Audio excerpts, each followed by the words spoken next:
నమస్తే. కాంగ్రెస్ పార్టీ తమ పార్టీయే ఈ దేశానికి స్వాతంత్రం తీసుకొచ్చిందని చాలా గొప్పలు చెప్పుకుంటుంది. గ్రాండ్ ఓల్డ్ పార్టీ అని చాలా గొప్పలు చెప్పుకుంటుంది. కానీ ఈ రోజున అంటే ఆగస్టు 15, 2026న గతంలో కూడా చాలా సందర్భాలు ఇలాంటివి జరిగాయి. వందే మాతర గేయానికి అవమానం జరిగింది కాంగ్రెస్ పార్టీ హెడ్ క్వార్టర్స్‌లోనే. పెద్ద ఎత్తున బ్యాక్‌లాష్ వస్తోంది. మనందరికీ తెలుసు వందే మాతరాన్ని పూర్తి 6 చరణాలు పాడాలని చెప్పి ఈ మధ్యనే కేంద్ర ప్రభుత్వం ఆదేశాలు జారీ చేసింది. ఉత్తర్వులు జారీ చేసింది. మనం కేవలం 2 చరణాల్ని మాత్రమే పాడుతున్నాం. పూర్తిగా 6 చరణాలను పాడాలని చెప్పి ఒక గైడ్‌లైన్స్ కూడా ఇవ్వడం జరిగింది. అది దేశవ్యాప్తంగా అమలు జరుగుతోంది. కానీ ఈ రోజున 80వ స్వాతంత్ర దినోత్సవం సందర్భంగా కాంగ్రెస్ పార్టీ హెడ్ క్వార్టర్స్‌లో ఫ్లాగ్ హోస్టింగ్ ఇదంతా జరిగింది. ఈ సందర్భంగా వందే మాతర గేయం ఆలపిస్తూ ఉంటే ఎందుకు 6 చరణాలు ఎందుకు పాడుతున్నారంటూ సోనియా గాంధీ గారు, రాహుల్ గాంధీ, మల్లికార్జున ఖర్గే అభ్యంతరం వ్యక్తం చేస్తూ ఎవరైతే అది ప్లే చేస్తున్నారో వాళ్ళని మందలించినటువంటి దృశ్యాలు ఈ రోజున దేశవ్యాప్తంగా వైరల్ అవుతున్నాయి. ఆపేయండి అంటూ వాళ్ళకి సిగ్నల్స్ ఇస్తున్నారు. మీకు ఒక వీడియో కూడా ప్లే చేస్తాను నేను. ఆ వీడియోలో మీరు చూడొచ్చు.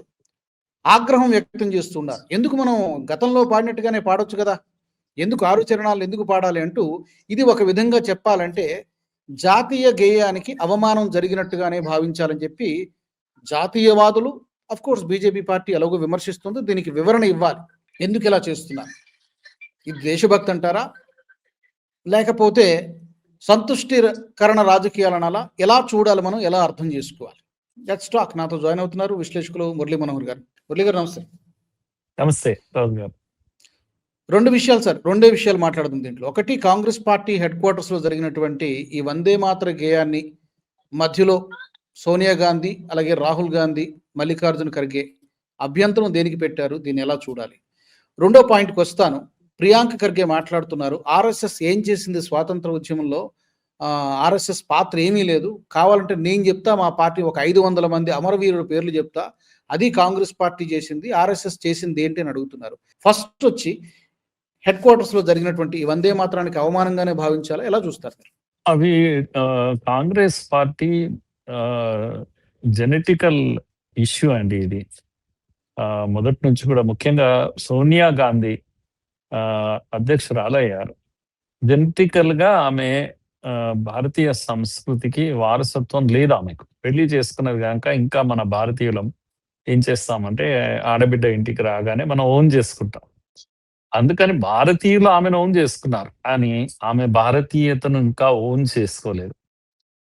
కనుక ఆమెకు పుట్టిన పిల్లలు రాహుల్ గాంధీ ఇలా ఉండడము ఇదేం నాకు ఇంతగా ఏమీ లేదు. ఎందుకంటే వాళ్ళు డిఎన్ఏనే కాదు, ఇండియన్ డిఎన్ఏ కాదు అది. ఇది ఒక విషయం. రెండవది, ఆమె అధ్యక్షురాలుగా పనిచేసింది తన పార్టీకి.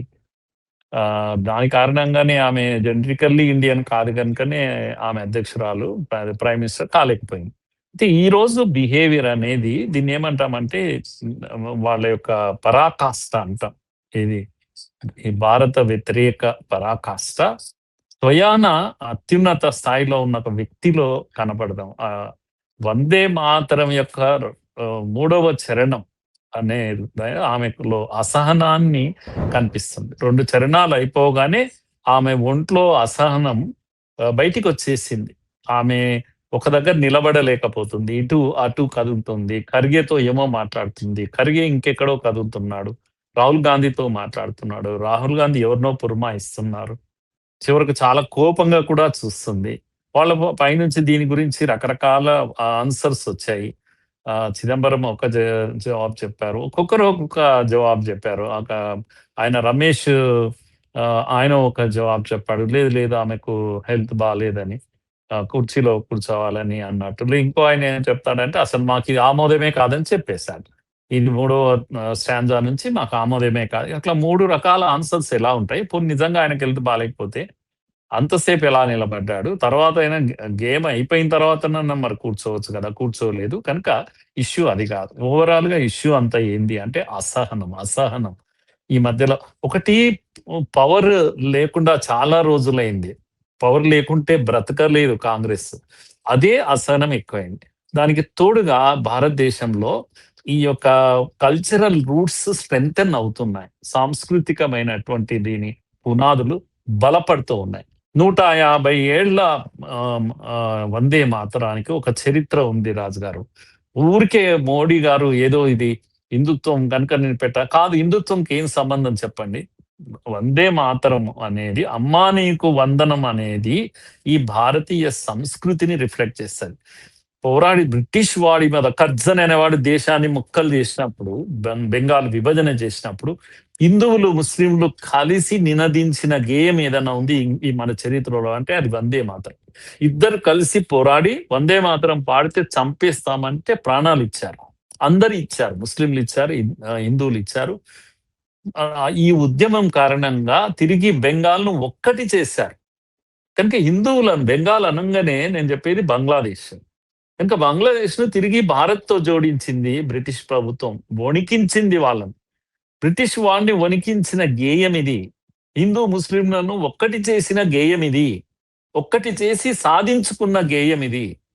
కర్జన్ను లొంగదీసిన గేయం ఇది. ఇంత చరిత్ర ఉన్నటువంటి దాన్ని ఏదో కారణాలు చెప్పి ఎవరినో సంతృప్తి చేయాలని చెప్పేసి మీరు దీన్ని ముక్కలు చేస్తారు. అడిగాడని దేశాన్ని ముక్కలు చేశారు, అడిగారని గేయాన్ని ముక్కలు చేస్తారు, అడిగారని అమ్మను ముక్కలు చేస్తారా? అడిగినవన్నీ ముక్కలు చేస్తారా మీరుగా? ఇది మీ చరిత్ర కదా. కనుక 150 ఏళ్ళు ఈ వందే మాత్రం బెంగాల్ గేయం కాదు. ఇది పేరుకు బెంగాల్లో ఉన్న దేశమంతా కూడా ఈ గేయం పాడుతూ తల్లి వందనం అంటూ ప్రాణాలు అర్పించారు. ఉస్మాన్ యూనివర్సిటీలో కూడా వందే మాత్రం ఉద్యమం జరిగింది, దయచేసి గుర్తుపెట్టుకోవాలి. బెంగాల్కు పరిమితం కాలేదు. వందే మాత్రం రామచంద్రరావు గారు పేరు ఇప్పటికీ కూడా చెప్తారు. నరసింహారావు గారు ఆ ఉద్యమంలో పాల్గొన్నారు, పివి నరసింహారావు గారు సస్పెండ్ అయ్యాడు. ఏం మాట్లాడుతున్నారు వీళ్ళు? కనుక ఈ దేశాన్ని ఒక్కటి చేసి ఈ దేశాన్ని పులకింప చేసే గేయం అది. జనగణమనకు చరిత్ర లేదు. జనగణమన బ్రిటిష్ వాడి డ్రమ్స్ షూట్ అయ్యేటువంటి గానం అది. అంతకు మించిన చరిత్ర లేదు దానికి, హిస్టరీ లేదు దానికి. 100 కోట్ల భారతీయులను పులకింపజేసింది కదా, పరిగెత్తింపజేసింది. వార్ క్రై అంటాం, యుద్ధ నినాదం ఇది, గేయం కాదు ఇది. రాజుగారు మీరు గుర్తుపెట్టుకోండి, ఇది కల్చర్ అనేది ఉంటుంది. ప్రతి దేశానికి ఒక కల్చర్ ఉంటుంది. ప్రపంచ దేశాలన్నీ కూడా యాక్సెప్ట్ చేస్తున్నాయి ఈ దేశం యొక్క కల్చర్.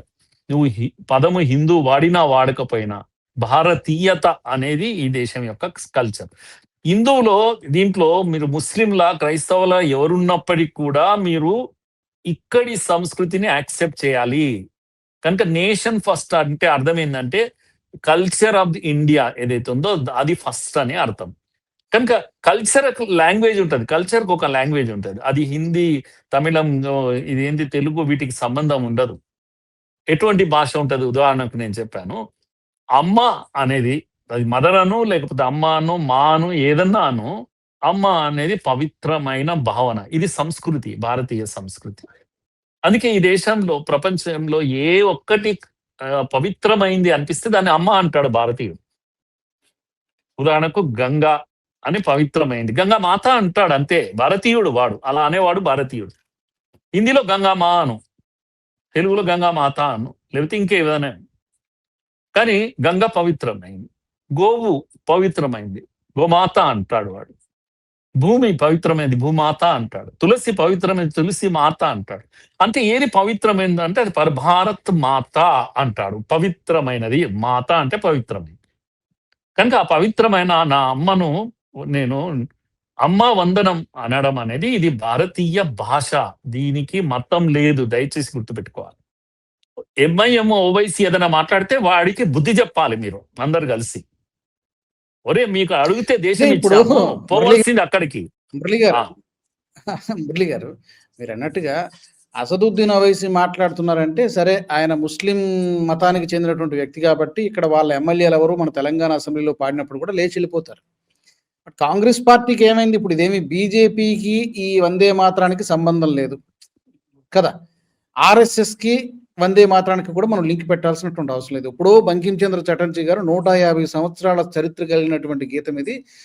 ఆ యాంగిల్లో విమర్శించడానికి ఏమి లేదు. కేవలం ఏంటంటే మైనారిటీ ఎపీజ్మెంట్, లేదంటే ఒక మతానికి కోపం వస్తుంది అనేటువంటి ఒక కారణం ఒకటే కనబడుతుంది తప్పితే బీజేపీ రూపొందించినటువంటిది కాదు కదా వందే మాత్రం, లేకపోతే పాడించిందో స్క్రిప్ట్ రాయించిందో కాదు కదా ఆ యాంగిల్లో వ్యతిరేకించడానికి. అందుకే నా మాట ఏంటంటే ఇది బీజేపీ సమస్య కానే కాదండి. భారతీయులందరి సమస్య ఇది. ఈ దేశం ఇలా బిహేవ్ చేస్తే మన సంస్కృతి, సభ్యతలను కాదని, నాకు ఇస్లామే ముఖ్యం, నాకు మక్కానే ముఖ్యం అని వాళ్ళు అంటుంటే, దాన్ని బుజ్జగిస్తూ అవును, అవును మనయన్నీ కట్ చేసుకొని, మన మన యొక్క ఆలోచన విధాలను అన్నీ మడతబెట్టుకొని, కాంప్రమైజ్ అవుతూ ఎంత దూరం పోవాలి ఈ దేశం కాంప్రమైజ్ కావాలి? భూభాగాలు ఇచ్చేసాము. అయినా కాంప్రమైజ్ కావాలా? మన నాగరికత, మన సంస్కృతిని గూడా వదిలేసుకున్నాం. ఎంతకని కాంప్రమైజ్ అవుతాం? మీ ఐడెంటిటీ ఏంటి? భారత్ అనే ఐడెంటిటీ లేదా మనకు? అందుకే భారతీయులమందరము ఈ కాంగ్రెస్ మనల్ని ఎక్కడికి తీసుకెళ్తుంది అనేది ఇప్పుడు ఆలోచించాల్సిన సమయం. దయచేసి ఇది బీజేపీ లేకపోతే కాంగ్రెస్ ఎవరి గెలుపు, ఎవరి ఓటమికి సంబంధం లేని విషయం. మనము మన ఐడెంటిటీ, మనము భారతీయులం, ఇంకెక్కడ లేము, ఇక్కడే ఉన్నాం. కనుక మన మన భవిష్యత్తులో భారతీయుడు ఉంటాడా ఈ దేశంలో? భారతీయుడుగా ఉంటాడా భారతదేశంలో?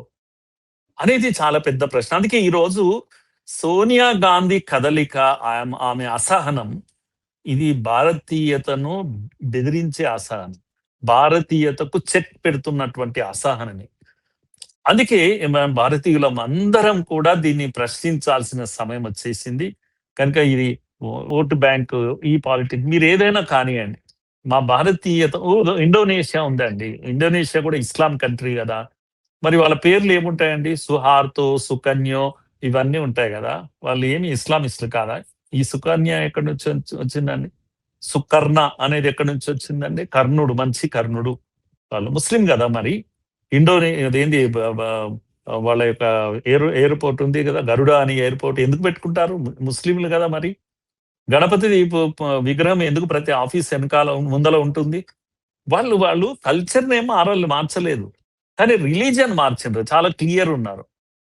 కనుక మన భారతీయ ముస్లింలు గూడా మీరు భారతీయ సంస్కృతిని దయచేసి యాక్సెప్ట్ చేయాలి. మీ కొరకు మేము అందరం మారిపోవాలి. ఈ భారతదేశం రేపటి రోజు మీరు ఎక్కడైనా ఒక మంచి గృహప్రవేశం ఏదో జరుగుతుంది. ఒక స్కూల్ ఓపెనింగ్ జరుగుతుంది. జ్యోతి వెలిగించొద్దు అంటారు రేపు. ఎందుకంటే అది హిందువులు చేస్తారు గనుక దేవాలయంలో. అయితే ఏదైనా శుభకార్యంలో జ్యోతి వెలిగించడం అని ఇక్కడ సంస్కృతి ఇది. మతంతో సంబంధం లేదు ఇది. కానీ నీకు రిబ్బన్ కట్ చేస్తే అది సెక్యులర్ అయిపోతుందా? దీపం ఆర్పితే సెక్యులర్ అయిపోతుందా? దీపం వెలిగిస్తే రిలీజియస్ అవుతుందా? నేను అందుకే అంటున్నాను, కల్చర్ ఏంది, రిలీజియన్ ఏంది అని కన్ఫ్యూజన్స్ ఇంకా ఉన్నాయి. డామినెంట్ రిలీజియన్ ఏది ఉంటుందో దాన్నే కల్చర్ రూపంలోనికి బయటికి వస్తుంటుంది. కల్చరల్ ప్రాక్టీసెస్ ను ఆపుతామంటే ఎవరి వల్ల కాదు. అందుకే ఈ కల్చర్ బ్రతికుంది కనుకనే వందే మాత్రం బలంగా చెప్పి ప్రాణాలు అర్పించి బెంగాల్ను ఒక్కటి చేశారు. అందుకే వాళ్ళ త్యాగాలను మనం మర్చిపోవడానికి వీల్లేదు. 150 ఇయర్స్ సందర్భంగా తిరిగి మన వందే మాత్రం, పూర్తి వందే మాత్రం మళ్ళా అమల్లోకి వచ్చింది. కనుక తుమిహి దుర్గా, ద్రశ ప్రహరణ దారిని, ఇవన్నీ ఏవైనా పదాలు ఉన్నాయో ఇవన్నీ అమ్మను గుర్తు చేసేవే తప్పితే దేవి దేవతలను గుర్తు చేసేది కాదు. మీరు ఏది ఏమైనప్పటికీ లేచి నిలబడి ఇది త్యాగాలకు నిలమైన ఈ 150 ఇయర్స్ వందే మాతరాన్ని మీరు యాక్సెప్ట్ చేసి మర్యాద ఇస్తూ నిలబడాలి. చేతులు కట్టుకొని నిలబడాలి. ఎవరైనా కానీ, సోనియా గాంధీ బిడ్డ అయినా, సోనియా గాంధీ కొడుకైనా, ఇంకెవరైనా సరే తప్పదు. ఇది చట్టం ఇది అని నా అభిప్రాయం అండి. గౌరవించాల్సిందే. Yes. ఇంకొక ప్రశ్న సార్, ఇంకొక ప్రశ్న, దానికి మనం జవాబు చెప్పండి. ఇప్పుడు ఆర్ఎస్ఎస్ పైన మా సందర్భం వచ్చిన ప్రతిసారి కూడా ప్రియాంక ఖర్గే, మల్లికార్జున ఖర్గే, రాహుల్ గాంధీ మేము గనక పవర్లోకి వస్తే ఆర్ఎస్ఎస్ని బ్యాన్ చేస్తాం, నిషేధిస్తాం, ఆర్ఎస్ఎస్ యాక్టివిటీస్ లేకుండా చేస్తాం అని చెప్పి పదే మాట్లాడుతున్నారు. ఈ రోజు కూడా ఆగస్ట్ 15 రోజు కూడా, ఈ వీడియో మనం రికార్డ్ చేస్తున్నటువంటి రోజు కూడా ప్రియాంక ఖర్గే అసలు ఆర్ఎస్ఎస్ స్వాతంత్ర ఉద్యమ పోరాటంలో ఎక్కడుంది, అసలు ఆర్ఎస్ఎస్ నుంచి ఒక్కరిని చెప్పమనండి పేరు అని మాట్లాడుతున్నారు. కానీ కాంగ్రెస్ పార్టీ నుంచి మాత్రం 500 కావాలంటే నీ పేర్లు చెప్తాను, అమరవీరులు, మార్టైర్స్ అయినటువంటి వాళ్ళు ఆర్ఎస్ఎస్కి అసలు మాట్లాడకూడదు, స్వాతంత్రోద్యమ చరిత్రలో ఆర్ఎస్ఎస్ లేనే లేదని చెప్పి ఆయన మాట్లాడుతున్నారు. దీనికి ఒక్కదానికి సమాధానం చెప్పండి సార్, ఏంటి వాస్తవం? ఖర్గే కూడా నేను 47 బిఫోర్ పుట్టాడని నేను అనుకోవడం లేదు. 47 తర్వాతనే పుట్టాడు. వాళ్ళ అబ్బాయి జూనియర్ ఖర్గే, ఆయనే ఇప్పుడు మాట్లాడుతున్నాడు. సీనియర్ ఖర్గే పుట్టి ఉంటాడు బహుశా. అయితే నేనేమంటున్నానంటే 47 తర్వాత మీరు పుట్టారు, 47 ముందు విషయాలు మీరు మాట్లాడుతున్నారు. నేను గాంధీ గారు మీకు ఒక మాట చెప్పారు, మీరు పొలిటికల్ పార్టీగా వెళ్ళేటప్పుడు దయచేసి కాంగ్రెస్ ను రద్దు చేయండి, అని చెప్పారు. మీరు పార్టీ పెట్టుకోండి అని చెప్పారు. మీరు విన్నారా ఆ మాట? కనుక మీరెవరు అసలు? ఎవరికి వారసులు మీరు? కనుక దోపిడీ చేసే రాజకీయ పార్టీకి వారసులు మీరు. దేశం కోసం పోరాడిన కాంగ్రెస్ ను ఆ పేరు మీరు ఎవరు పెట్టుకున్నారు? ఎవరిచ్చారు మీకు హక్కు? ఎవరిచ్చారు? జెండా కూడా దొంగతనం చేశారు మీరు. స్వతంత్రోద్యమం నాటి వాటి ఫలాలన్నిటినీ దోచుకొని తింటున్నారు మీరు ఇప్పటికి కూడా. ఆ పేరు చెప్పుకొని మీ కాయలు అమ్ముకుంటున్నారు ఇంకా. మీకెక్కడిది వారసత్వం అని అంటున్నాను నేను. ఆర్ఎస్ఎస్ ను ప్రశ్నిస్తారా మీరు? మీరు బీజేపీ లేదు, అది లేదు. ఏం మాటలను మాట్లాడుతున్నారు? మీరెవరు అసలు అని చెప్పడానికి? కనుక స్వాతంత్రం 47కు ముంద కాంగ్రెస్ అది పొలిటికల్ పార్టీ కాదు. దయచేసి గుర్తుపెట్టుకోవాలి. అని బీసెంట్ లాంటి వాళ్ళు వీళ్ళందరూ పనిచేశారు దాంట్లో. డాక్టర్ ఎడ్గేవార్ పనిచేశారు. ఎవరు మీరు చెప్పడానికి? కాంగ్రెస్ లో ఉంటూనే ఆర్ఎస్ఎస్ మొదలు పెట్టారు. కాంగ్రెస్ ఉద్యమ నేత ఆయన, పైగా విప్లవకారుడు ఆయన. బెంగాల్లో ఎడ్గేవారు కాంగ్రెస్ యొక్క సభలు, నాగపూర్ సభలను పూర్తిగా తల మీద వేసుకొని మోసి పనిచేశాడు అక్కడ. తిలక్ని అడుగు, చెప్తారు పోయి, మమ్మల్ని ఏమో అడుగుతావు. కనుక ఈ చరిత్ర అయినా సరే నేనేమంటున్నా అంటే, హెడ్గేవారు కాంగ్రెస్ మ్యాన్ కాదు, అది జాతీయ పోరాటంలో ఉన్న కాంగ్రెస్ వాది అతను. కనుక పొలిటికల్ పార్టీ కాంగ్రెస్ వేరు, నేషనల్ ఫ్రీడమ్ ఫైటింగ్ లో ఉన్నటువంటి కాంగ్రెస్ వేరు. It was not a political party. కనుక దాని వారసత్వాన్ని తీసుకొని మీరు ఇప్పుడు ఆ ఫలాలు ఎప్పుడైతే 2 పార్టీలు 3 పార్టీలు మీరు కంటెస్ట్ చేయాలి, 47 తర్వాత కంటెస్ట్ చేయడానికి పార్టీలు మీరు ఫామ్ చేసుకున్నారు. దాన్నే తీసుకొచ్చి ఇప్పుడు మీరు వాడుకుంటామంటే, గాంధీ లేడు కదా. గాంధీ లేని కాంగ్రెస్ ఎక్కడి నుంచి వస్తుంది? గాంధీ మీ పార్టీలో చేరాడా? కాంగ్రెస్ లో చేరాడా? ఇప్పుడున్న 47 తర్వాత ఉన్న కాంగ్రెస్ లో గాంధీ ఉన్నాడా? గాంధీ ఉన్న కాంగ్రెస్ దేశభక్త కాంగ్రెస్. ఇప్పుడు ఉన్నది దేశద్రోహ కాంగ్రెస్ కదా. దేశద్రోహ కాంగ్రెస్ వాళ్ళు వచ్చేసి మీరు అప్పటి కాంగ్రెస్ కు చెర్కా ఉంది అండి. చెర్కా కాంగ్రెస్ వేరు, అది ఖాదీ కాంగ్రెస్ వేరండి. దేశం కోసం వాళ్ళు కొందరు బలిదానాలు చేశారు ఎంతో మంది, అది వేరు. దాన్ని నువ్వు కూడా క్లెయిమ్ చేసుకోవడానికి. పండిత్ మదన మోహన మాలవ్య అనేట ఆయన 2 times నేషనల్ కాంగ్రెస్ కు అధ్యక్షుడుగా ఉన్నారు. హెడ్గేవార్ కన్నా హిందుత్వవాది కదా అతను. నీ హిందూ బనారస్ యూనివర్సిటీ పెట్టిన అతను కదా. కనుక ఆయన నువ్వు కాంగ్రెస్, ఇప్పటి కాంగ్రెస్ అంటే దొంగల కాంగ్రెస్ కదా. ఆయనకు చెప్తే ఉంటాడా? ఒక రోజు కూడా బతకడు ఈ దొంగల కాంగ్రెస్ కు ఆయన నాయకుడు అంటే. కనుక ఆ వారసత్వాన్ని మీరు క్లెయిమ్ చేస్తున్నారు. మీరు దొంగలించారు. 50 ఏళ్ళు ఆ పేరు చెప్పుకొనే మీరు పాలించారు.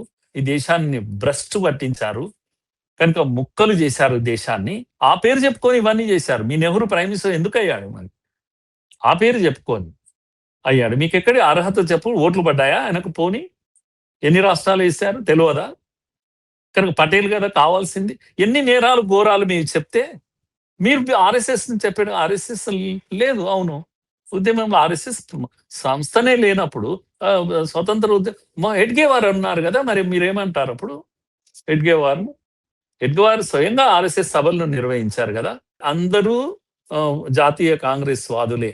47కు ముందు అందరు దేర్ ఇస్ నో అదర్. నేను విద్యార్థి సంఘాలను కూడా చెప్తుంటా అప్పుడప్పుడు. ఏబీవీపీ ఏడుంది? 49లో పుట్టింది. ఎందుకు అంటే 49 బిఫోర్ ఒకటే ఒక విద్యార్థి సంఘము ఉన్నది, అది ఏఐఎస్ఎఫ్. కానీ ఇప్పుడున్న ఏఐఎస్ఎఫ్ కాదు అది. మళ్ళా ఆల్ ఇండియా స్టూడెంట్ ఫెడరేషన్, ఇప్పుడు సిపిఐకి అనుబంధం. కానీ అప్పుడు మొత్తం ఆల్ ఇండియాని రిప్రజెంట్ చేస్తూ విద్యార్థులందరూ అందులోనే పనిచేశారు. స్వాతంత్రం వచ్చాక అందరూ విడిపోయారు. వాళ్ళు కూడా ఆ పేరు అట్లనే పెట్టుకొని నడిపించుకుంటున్నారు. అయినా వాళ్ళు ఏం క్లెయిమ్ చేయరు. మేము కాంగ్రెస్ వాళ్ళమని ఏం క్లెయిమ్ చేయరు. మేము సిపిఐ కూడా బయటకు వచ్చింది, వాళ్ళు పార్టీ చేశారు. ఒక్క పార్టీ 2 అయ్యింది, అది వేరే విషయం. కానీ కాంగ్రెస్ వాళ్ళు ఫ్రీడమ్ బిఫోర్ కాంగ్రెస్ యొక్క హెరిటేజ్ను కానీ దీన్ని కానీ క్లెయిమ్ చేయడానికి ఏ హక్కులు లేవు, ఏ అర్హతలు లేవు వాళ్ళకు. కనుక వీళ్ళంతా కూడా దొంగల ముఠా కాంగ్రెస్ ఇది. వీళ్ళు దాన్ని క్లెయిమ్ చేయడానికి వీళ్ళు లేదు, ఆర్ఎస్ఎస్ ను ప్రశ్నించడానికి కూడా వీళ్ళు. ఓకే మురళి గారు, నేను అనుకున్నటువంటి 2 ప్రశ్నలకి మీరు సమాధానం చెప్పారు. మన ప్రేక్షకులను కూడా అడుగుదాం. ఈ జాతీయ గీతం పట్ల నేషనల్ యాంథమ్ వచ్చినప్పుడు కూడా ఈ మధ్యన రాహుల్ గాంధీ స్టేజ్ పై నుంచి అక్కడికి అందరికీ షేక్ హ్యాండ్ ఇస్తూ వెళ్ళిపోతున్నారు. అక్కడ కూడా నేషనల్ యాంథమ్కి అవమానం జరిగింది జస్ట్ ఒక రోజు ముందు. ఇప్పుడు వందే మాతర గేయానికి కూడా అదే విధమైనటువంటి అవమానం జరిగినట్టుగానే కనిపిస్తోంది హెడ్ క్వార్టర్స్లో. చూద్దాం, ప్రేక్షకుల్ని అడుగుదాం. ఎందుకు ఆర్ఎస్ఎస్ని పదే పదే కాంగ్రెస్ టార్గెట్ చేస్తోంది, చేస్తున్నటువంటి విమర్శల్లో వాస్తవం ఉందా? ఈ నేషనల్ యాంథమ్ పట్ల, నేషనల్ సాంగ్ పట్ల కాంగ్రెస్ ఎందుకు ఇంత వ్యతిరేకత? దీనికి సంబంధించి ప్రేక్షకులను కూడా అడుగుదాం. వాళ్ళ కామెంట్స్ ఏంటి, ఎలా ఉంటాయి చూద్దాం, అభిప్రాయాలు కూడా తెలుసుకుందాం. Thank you very much Murali గారు, ధన్యవాదాలు. Thank you. Thank you. మరి మీ అభిప్రాయాలను తప్పకుండా తెలియచేయండి. కాంగ్రెస్ హెడ్ క్వార్టర్స్లో జరిగింది ఏంటి? ఆ విజువల్స్ మీరు కూడా చూసే ఉంటారు సోషల్ మీడియాలో, ఈవెన్ ఈ వీడియోలో కూడా ప్లే చేశాం. ఎందుకు ఆపించేశారు వందే మాతర గేయాన్ని? మధ్యలో ఎందుకు ఆపించేశారు? అభ్యంతరం ఏంటి? దీన్ని ఎలా చూడాలి, మనం ఎలా అర్థం చేసుకోవాలి? మనం కాంగ్రెస్ పార్టీ వైఖరి ఏంటి? మీకేమనిపిస్తుంది? కామెంట్స్లో పెట్టండి. వచ్చే ఎపిసోడ్లో మళ్ళీ మనం కలుసుకుందాం. జై హింద్, జై భారత్. ఈ వీడియో మీకు నచ్చినట్టయితే లైక్ చేయండి, 10 మందికి షేర్ చేయండి. అలాగే కామెంట్ల రూపంలో మీ అభిప్రాయాలను మాతో పంచుకోండి. Nationalist hub group of channels ను సబ్స్క్రైబ్ చేసుకుని తెలుగునాట జాతీయవాద జర్నలిజాన్ని ప్రోత్సహించండి. ఈ వీడియో కింద ఉన్న బెల్ ఐకాన్ పై క్లిక్ చేయడం మర్చిపోవద్దు.